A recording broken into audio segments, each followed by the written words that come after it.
and I did something. I accomplished something that I feel pretty good about. So Did you get laid? no, this is serious. Okay, sorry. I This is serious.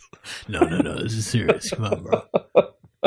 Doesn't matter if I'm not saying I didn't get laid, but that's not what I'm alluding to here. I'd be cool. all right. So I've got a nickname, Grease, right? I didn't give myself that nickname, but it's a good nickname. It's stuck around for many decades. Many of my friends have nicknames, but I can't say I'm personally responsible. Maybe a couple of the nicknames I've come up with, but none of the great ones, you know? Yeah, sure. None of the top all-time tier Graham Doggers, all-time classic Lift Off, Debo. Mm-hmm. I can't take credit for any of the all-time great nicknames. My buddy Mike X, he was in high school. He was just a master at coming up with great nicknames. He named some of the classics like Connie and it was a good one, yeah. Maybe so just once you become the nickname guy, though, they stick because it's like the nickname guy gave you a nickname. That's true. You know, because there is that great. But he came up with some ones that really stuck, and he was on, you know. And I was always kind of a failure with it. I would try. Like one time I tried to name Cass Man. I remember we were just playing pickup baseball at Springdale Park in junior year or something. Just, you know, having an outfielder, right. couple outfielders, pitcher, hitter, and Cass was hitting home runs, and he was dressed in kind of a pinstripe thing. So I tried, and he's kind of a rounder guy. So I tried to call him Babe Ruth. And you can't take another classic nickname and apply it to a different person, right? And then the Babe, man, and me trying to make it stay. It was clear he didn't like it, which is okay for most people. But Cass is kind of he was a big, tough guy, so it's tough to call him something he doesn't like.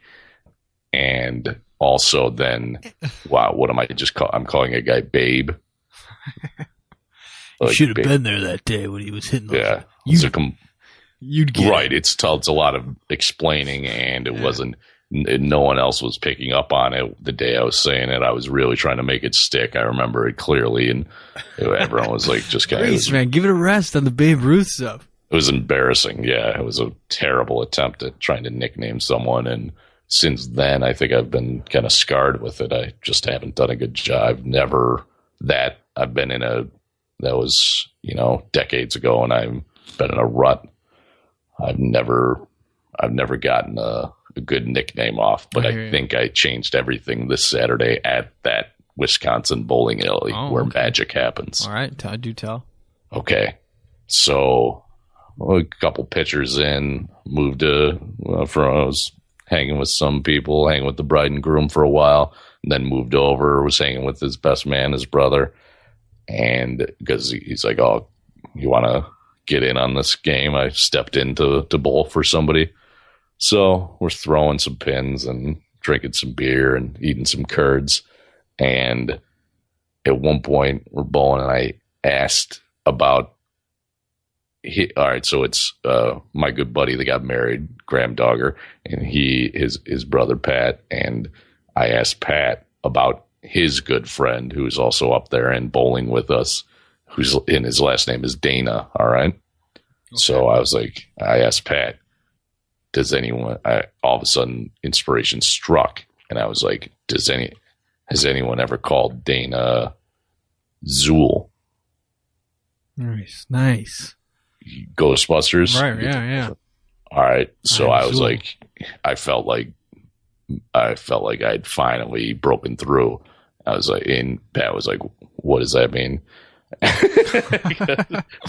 Come on, I am Zool.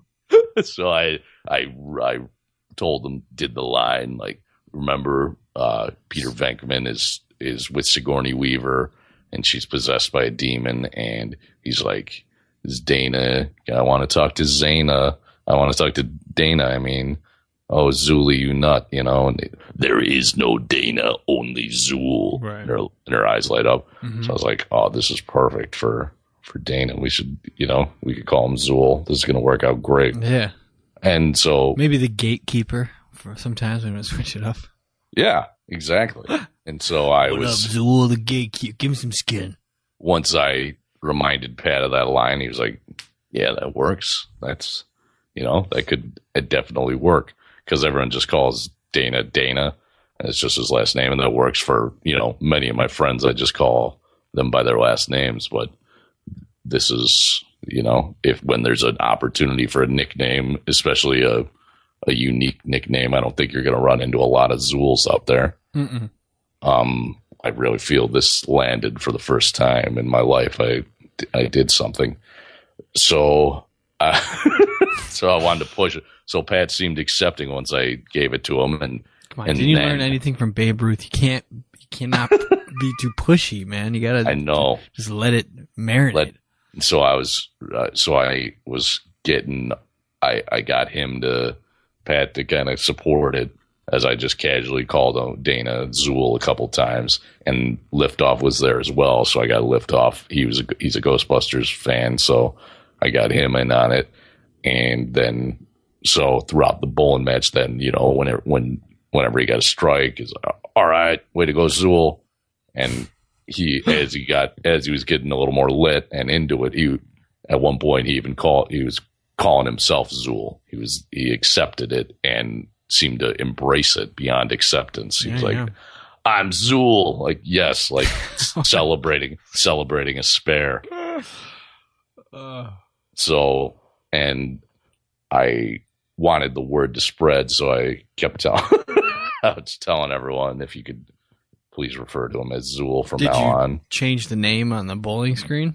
Yeah, did that. Okay, so good. Put Zool up there, and you know, and really, I was pushing it pretty hard the rest of the night. I don't know if it's going to last beyond this weekend. I'm going to have to, you know, make plans to hang out with Zool again soon, just to really make sure that it's just not just a Lake Geneva thing. It's not just a Wisconsin one weekend Zool nickname. Brendan will not stop texting me. I mean, I know we had a good time, but like, it's like he wants to be best friends all of a sudden. What up, Zools? What are you doing, bro? You want to go get a beer? Zool.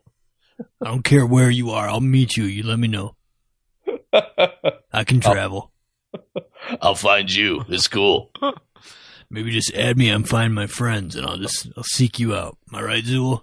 Zooly, you nut. Animated GIF of Sigourney. That's you, bro, Zool. Let's go get some Stay Puft Marshmallows. What do you say, Zooly? Zooly's kind of cool too. I like that. Right? And that's the other part that I like too. Was Zooly. Like there's a nickname for the nickname already. Sometimes that doesn't happen for years. Rizzulo. Isn't that show, Rizzulo? And it can go so many different directions, right? Right, isn't that though on like TBS with Mark Paul Gosselaar and what's his name? They're like detectives, Rizzolo. Franklin and Bash. Okay. Rizzoli and Niles, you mean? Yes, that's what I'm Rizzuli? Yeah. Hey, Rizzuli. Zools. Call him Big Zool. The Zooler. Give me Big some. Z.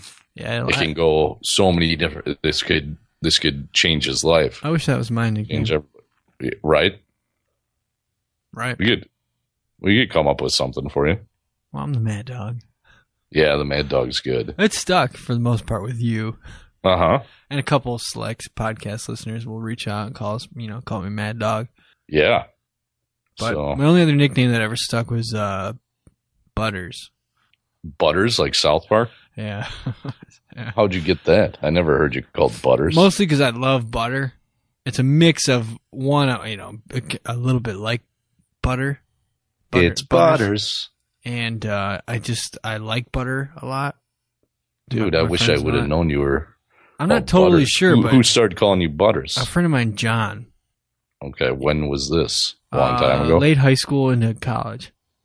Okay, fuck. I would have called you Butters for sure. And that's all you get. Free preview, remember? But we've got more. Check out all of the Steve Dahl Network offerings and become a valued subscriber. Go to doll.com and sign up today. Offer not valid in Moldavia, 3 Mile Island, and Kyrgyzstan.